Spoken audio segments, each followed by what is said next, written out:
बिंदी का करहावे आड़े का करहावे चिरे फाड़े और का करहावे ठाड़े। चार प्रकार और चारे ढंग चंदन लगा के साधु संत भगवान की पूजा कराते। तो पहला नंबर के चंदन का कर पार्वती के इंदी बिंदी मुड़ी ला डोलाओ वो बिंदिया लगा है तो काय माता जी चंदन आप मन लगा पार्वती के इंदी बिंदी काकर चंदन आड़े दादा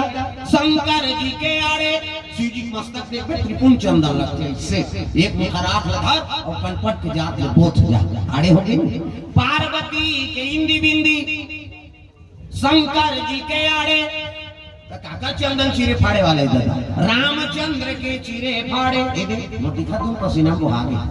दिन डंड है ना इससे तो नहीं से तल काबा लगा तुम दुनिया में पांव पर थे धुन फैशन पर एक गुरु बनावे तो गुरु जी मस्तक में देवतल बैठा देते। एक ठन डंडा राम जी एक ठन लक्ष्मण बीच में लाली है सीता मैया और नाक के गड्ढा में बैठे बजरंग पूरा राम दरबार लगे। अभी चंदन लगा गलत काम करबे तो नक्षत्रम बजरंग बली बैठे के गदद ही तो ददन बांचा तो कतो साधु मन जेल होगा थे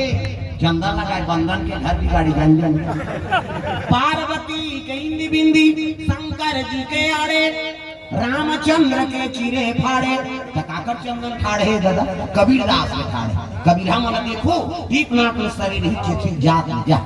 इंडिया पाकिस्तान बॉर्डर पार हो चुका चंदन अलवा जलवा चंदन थोड़े वो जीवन की मुक्ति चंदन दगा न देगी चंदन दगा न देगी बंधन दगा न देगा ओ चंदन दगा न देगी बंधन दगा न देगा चंदन दगा न देगी बंधन दगा न देगा। भजन करो रघुनंदन का भजन करो रघुनंदन का जीवन सफल बनेगा बंधन दगा न देगी बंधन दगा न देगा चंदन दगा न देगी बंधन दगा न देगा। दुनिया दगा दगा है भारत के सब दगा है दुनिया दगा दगा है भारत के सब दगा है